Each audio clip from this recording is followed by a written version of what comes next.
Good afternoon. I am Melissa Bustamante with the Illinois Chapter, American Academy of Pediatrics, and I thank you for joining us for today's webinar for Measles Resurgence, What You Should Know. Today we are joined by Dr. Sana Ahmed and Sharon Hovey. Before we begin, I would like to go over a few housekeeping items. First, this acknowledgement, thank you to our webinar planning group, Craig Batterman, Sharon Hovey, Bennett Kay, Annie Wong, and myself, Melissa Bustamante, as well as our CME application reviewers and content reviewers. This webinar you will have the chance to receive CME accreditation at the end, and we will also explain the requirements of evaluation and how you can receive that after the webinar. Participants' phone lines are muted. This webinar is being recorded. If you have any questions for our speaker during the presentation, please enter them in the question box on your control panel for the webinar on the right-hand side of your screen, and the doctors will then answer them at the end of the presentation. Dr. Sana Ahmed is a medical epidemiologist and director of tuberculosis clinic at the Lake County Health Department. Previously, Dr. Ahmed was an epidemic intelligence service officer for the Center for Disease Control and Prevention. She completed her adult infectious disease fellowship at Stanford Hospital in Stanford, California. Dr. Sharon Hovey is practicing general pediatrician with Loyola Medical Center in Oak Brook. She completed undergraduate studies at Northwestern University and medical school at the University of North Dakota. She completed her pediatrics residency and chief residency year at the Children's Mercy Hospital in Kansas City. She is the proud mother of 2 fully vaccinated children. So without further ado, if you guys could welcome me and could join me in welcoming Dr. Ahmed and Dr. Hovey.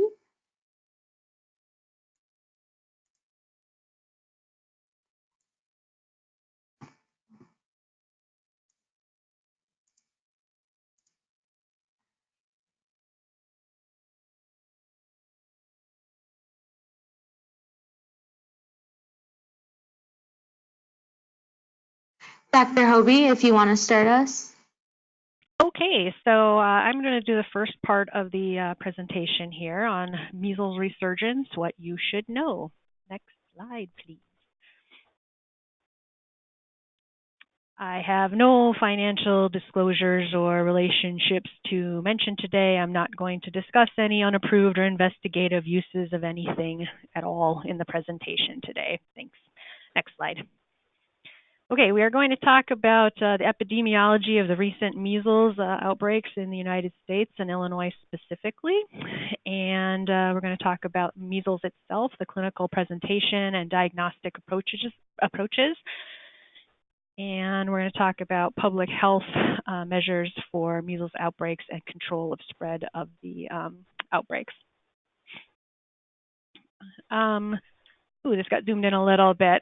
This slide is really telling, I think, in that the World Health Organization, as you likely heard, when they listed their global threats to health for 2019, included on the top 10 risks vaccine hesitancy. So amongst all of these, far-reaching effects on global health, vaccine hesitancy is enough of a threat to make the top 10 list per the World Health Organization.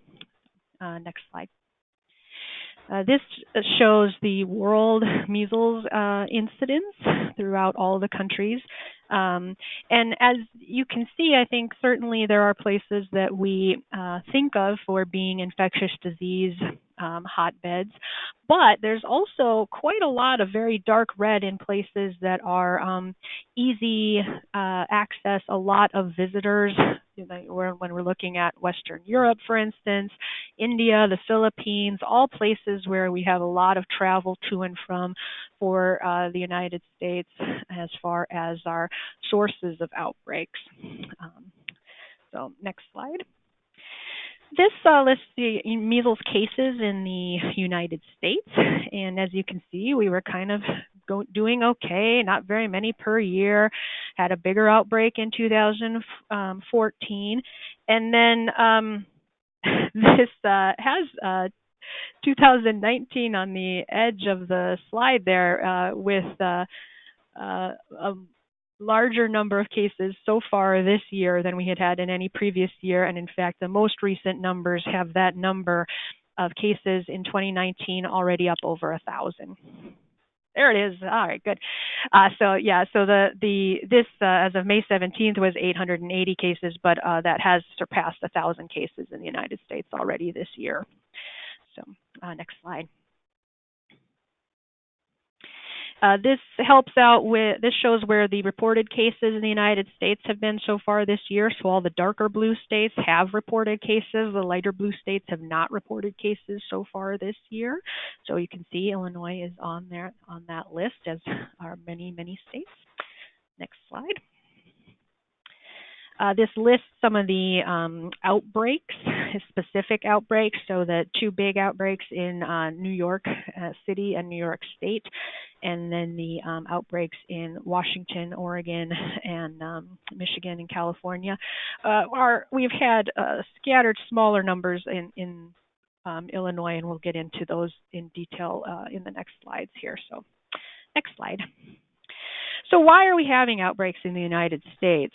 Well, most of the outbreaks we are being able to track down to specific cases of residents traveling abroad to areas where there are measles, and there is an increase in measles globally. And as we saw on that earlier map, there's measles everywhere around the world. Of course, vaccine hesitancy is contributing to that, in that our biggest areas of outbreak in the United States are places that have low vaccine coverage rates. And those low vaccine coverage rates do tend to cluster into community areas, and then that's where we're getting those outbreaks being seen.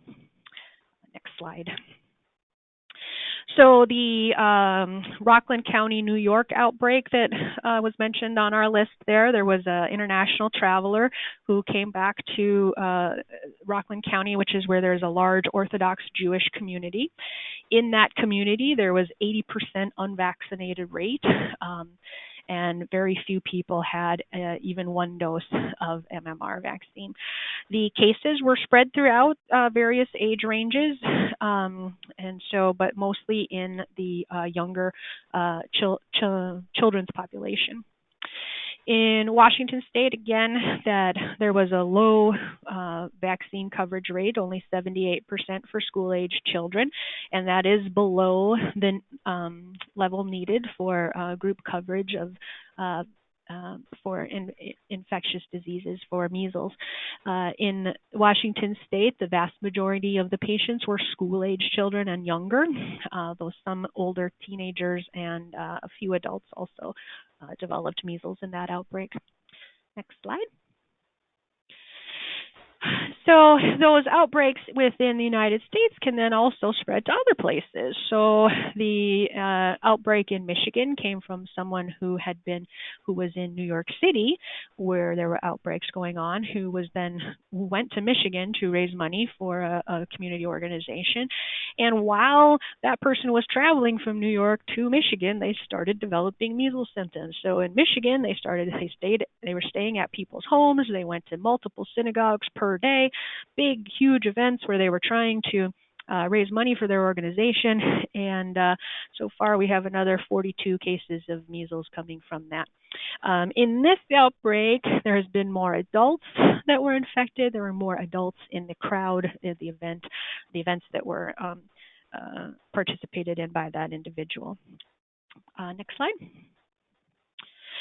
So far in Illinois this year, this data was 9 cases, so we had several cases in Champaign. We had not yet determined where the initial case got their exposure, but then this had some spread through other unvaccinated college students. We had a case in DeKalb County where an unvaccinated college student was coming back from a mission trip, so travel abroad then. And in Cook County, the first case, which we heard much about on the news, a vaccinated adult had traveled to Israel.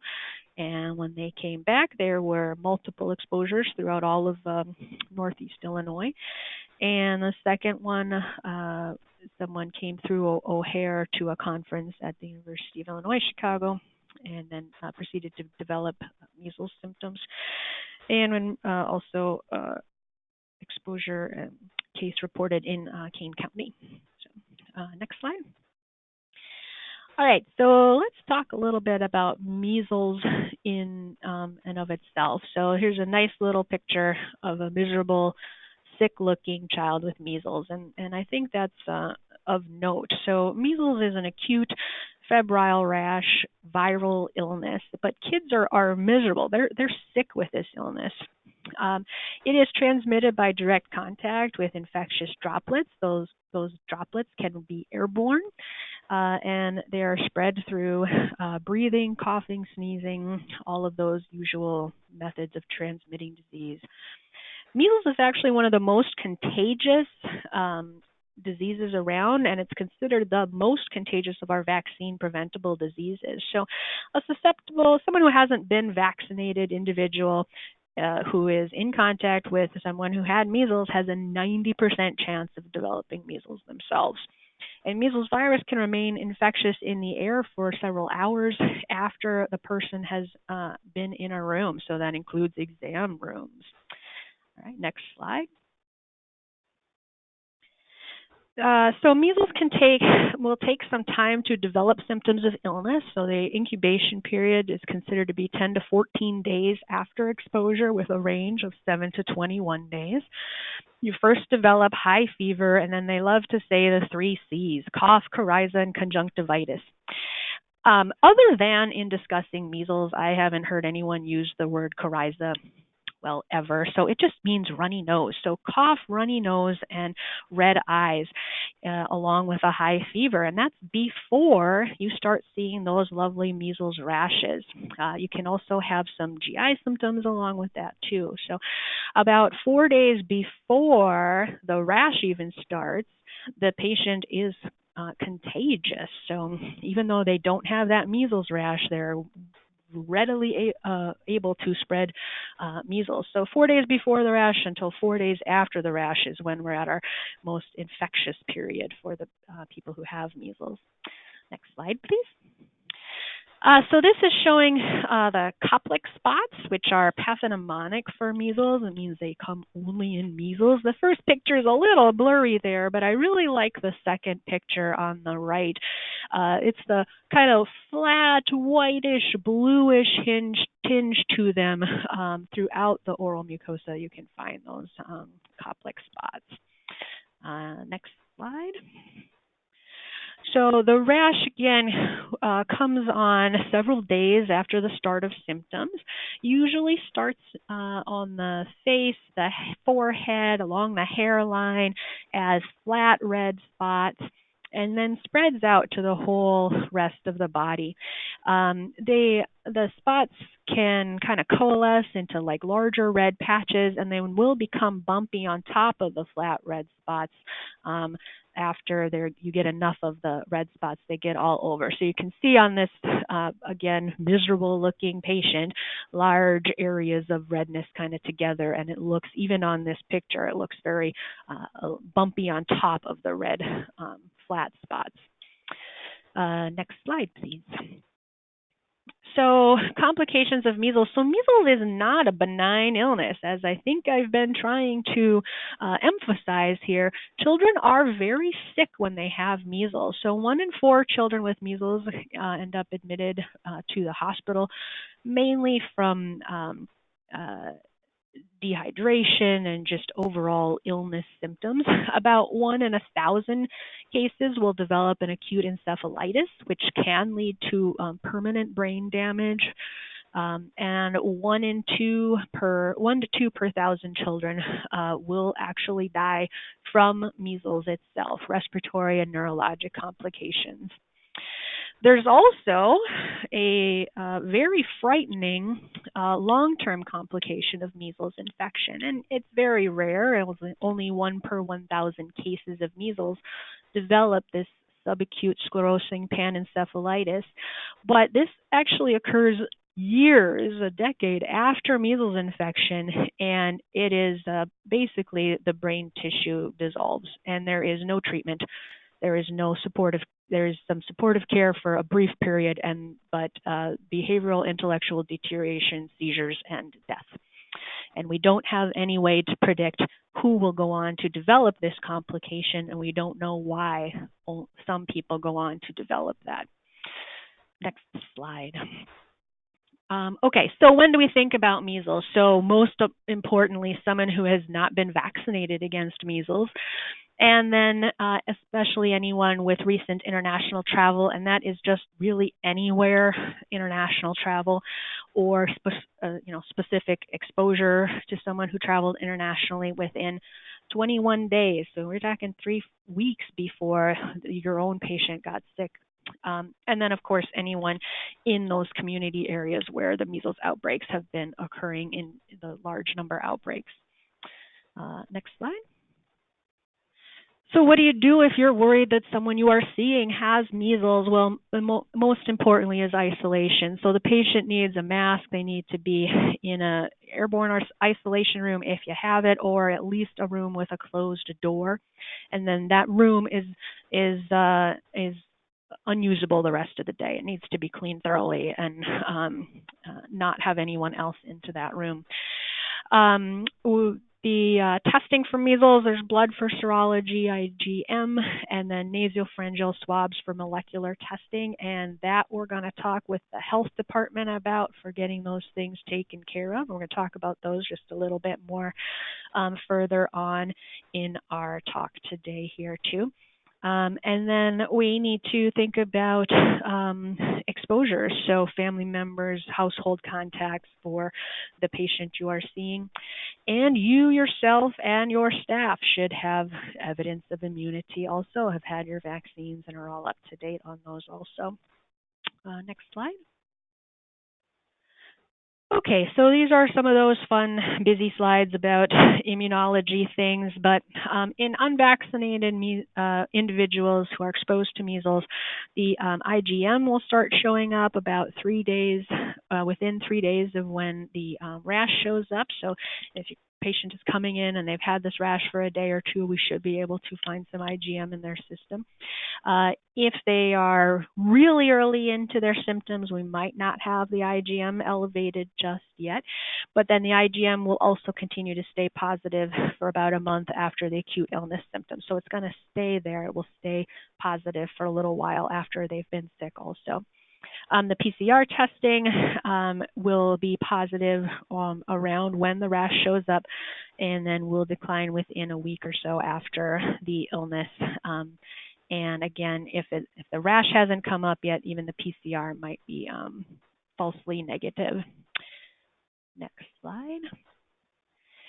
If you have a recent vaccination, your IgM will go up with your vaccination, so you might have some positives in that. And that usually the IgM rises 1 to 2 weeks after your vaccine was given. So it would have a lot of confusion in anyone who had recently received their vaccine.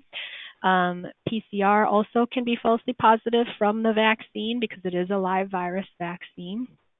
But the CDC can do some more specific testing to identify vaccine strains versus wild type infection if we need to get that deep into testing a patient. Next slide. All right, so people who had the vaccine before can still get measles. No vaccine is 100% perfect at preventing future infections. So anyone who had the vaccine who has measles may not get IgM increases because they're not having the same kind of immediate reaction as a person who didn't have vaccine before. So for someone who had vaccine before where you think they might have measles, you can't just use the IgM testing. The PCR is more likely to be positive than the IgM, but again, it still may not be definitive. So again, there's more confusion if someone has measles symptoms but did have the vaccine before. We can't say they don't have measles just because they had the vaccine before, no matter what their initial blood testing may be showing. Next slide. Okay, so the serology is done at most reference labs. So the IgM testing can be done at most reference labs, but the PCRs are being done at the Illinois Department of Public Health and the CDC. So serum does the IgM, but the nasopharyngeal swab is used for the PCR. So we have to talk with the local health department and their infection control teams to help us out with all of the patient monitoring, contacts, and all of that. And then the local health departments will help us get the samples sent off to the correct labs at IDPH. And we're going to talk about that a little further on in our talk here. Next slide. And measles is, again, a viral illness, so there's not any antibiotics or anything that will help out with that. So we just take care of the symptoms as they come up. And again, many patients can end up hospitalized, oftentimes dehydration, pneumonia, other complications, and they do need to be isolated and have reduced. We need to work on all the ways to reduce any other potential exposures for patients, for anyone with our patient. Next slide. Okay, and I think this is when I hand over the presentation. Good afternoon. Can you guys hear me? Can you hear me, Dr. Hovey? I can hear you. Okay, perfect. Great. So I'm going to be handling the latter part of the presentation here, and which is primarily the public health approach to measles. So there are three main components to the public health approach to measles: prevention, case investigations, and contact control. Next slide.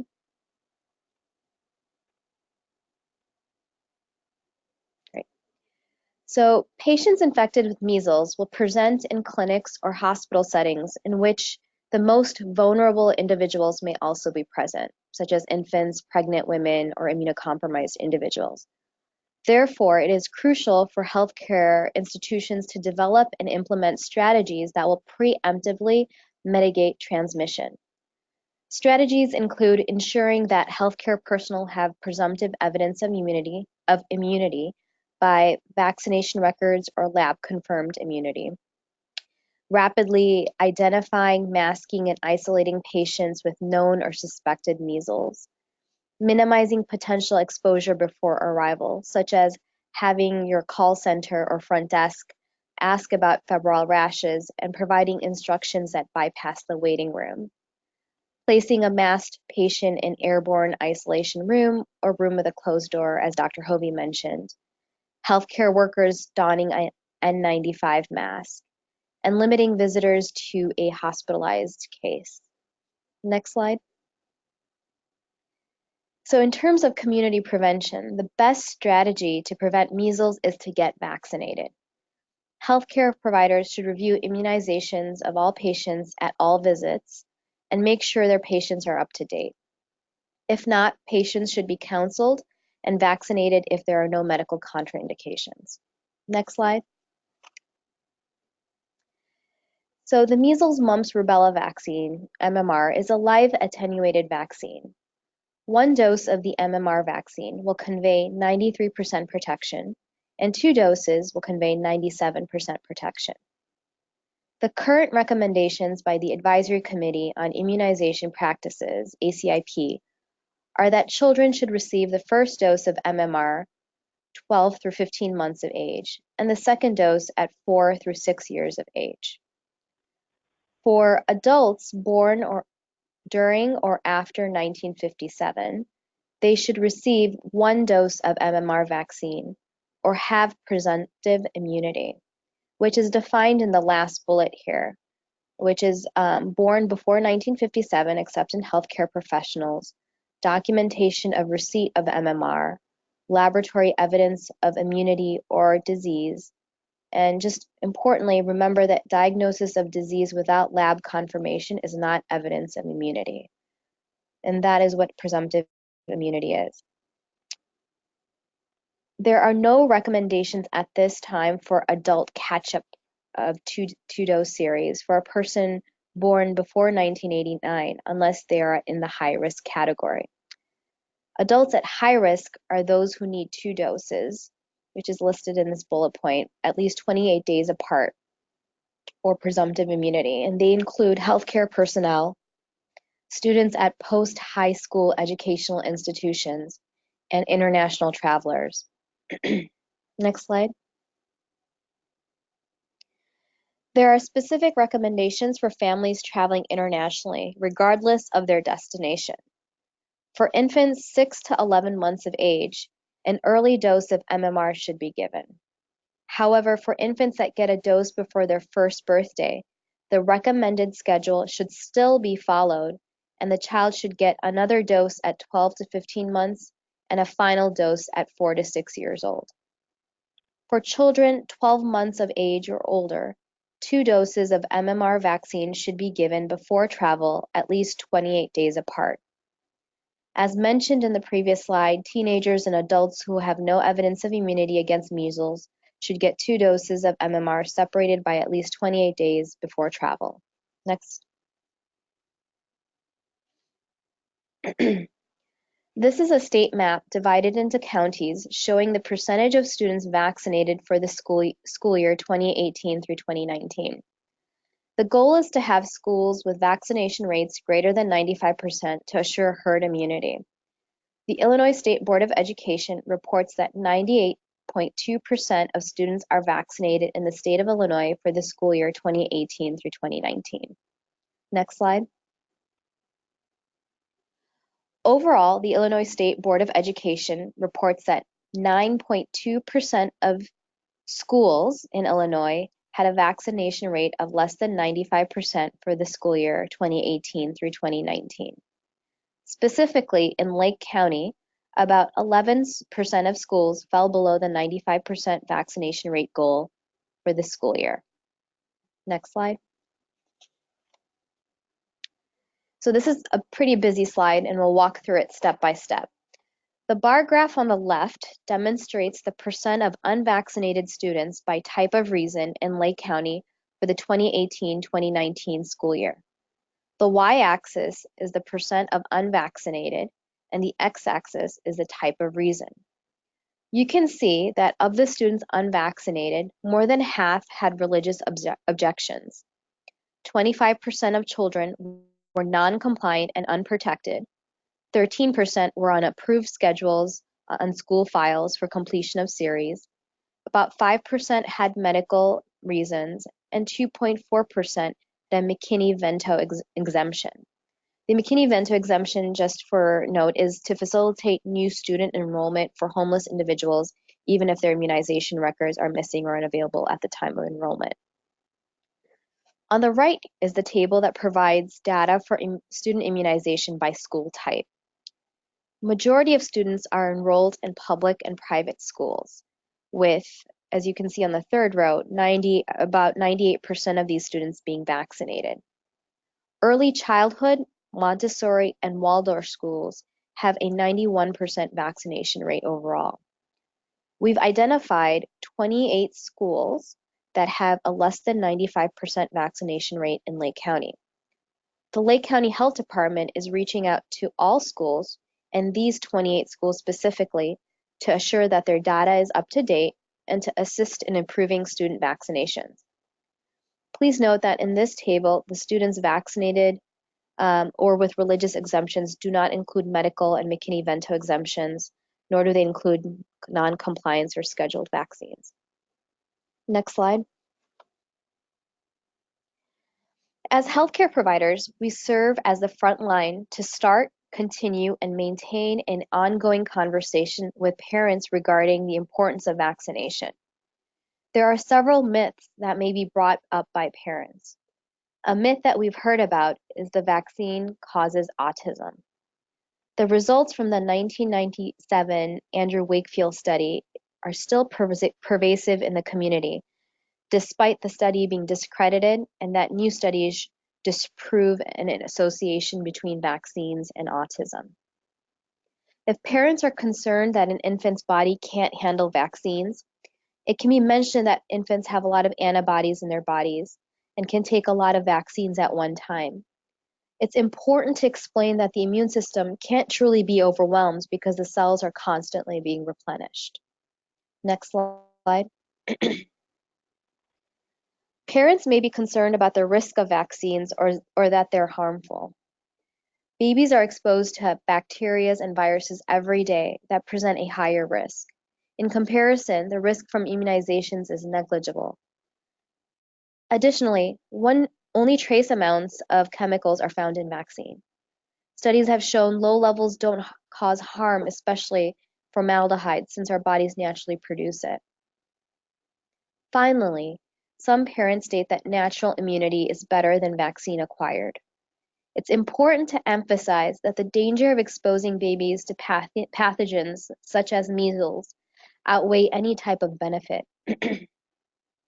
Babies infected with measles have a 1 in 500 chance of dying versus a 1 in 1 million chance of a severe allergic reaction to MMR vaccine.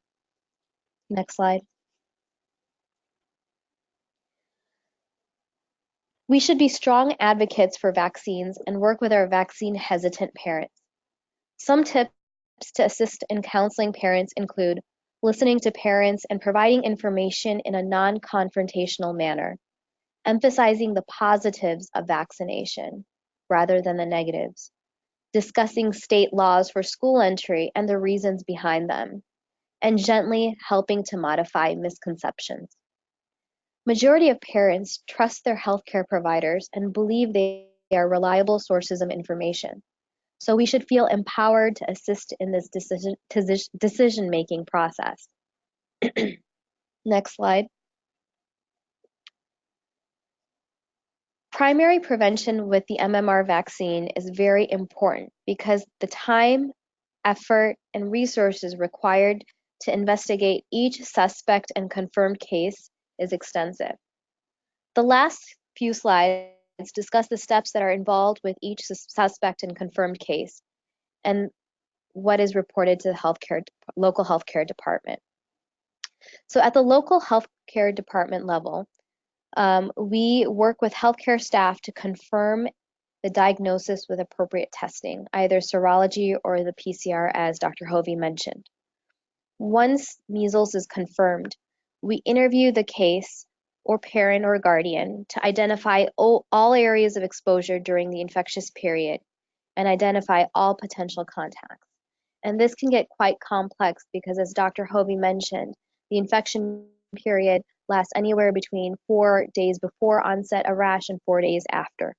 It is very common to have a measles case visit numerous clinical and public settings prior to diagnosis.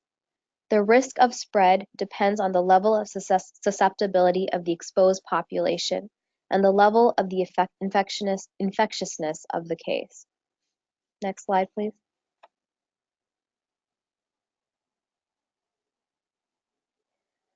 Once we identify all contacts, the next step is to identify quickly who warrants post-exposure prophylaxis. Susceptible individuals 6 months and older should be vaccinated within 72 hours of exposure. In high-risk individuals, pregnant women, infants, and immunocompromised individuals, immunoglobulin should be given instead within 6 days of exposure. Occasionally, the window period has passed for some susceptible contacts. Those susceptible contacts need to be monitored daily, and restriction is recommended from school, work, or other public locations for 21 days since the exposure. Susceptible healthcare workers should get post-exposure prophylaxis if identified within the window periods, and should be excluded from work. So it is vital that healthcare settings have appropriate records of immunity for employees that may come in contact with a suspect measles case. Next slide. So in summary, measles is on the rise globally. Over 3,400 cases have been reported from 2001 to May 2019 in the United States, with 1/3 of cases occurring in the past 18 months. We've learned about several reasons that play into vaccine hesitancy. And it is important for healthcare providers to be strong advocates for this highly effective and safe vaccine. And lastly, When suspecting measles, isolate patients with a febrile rash, identify risk factors, obtain blood and a nasopharyngeal swab, and call the local health department for further instruction. And this ends our presentation. Next slide. At this time, Dr. Hovey and I will take questions. Thank you so much, Dr. Ahmed and Dr. Hovey, for those presentations. Again, if you guys do have questions, you can submit those on the right, on the right-hand side where it says questions. We'll wait a couple minutes to see if we get any submissions of those questions.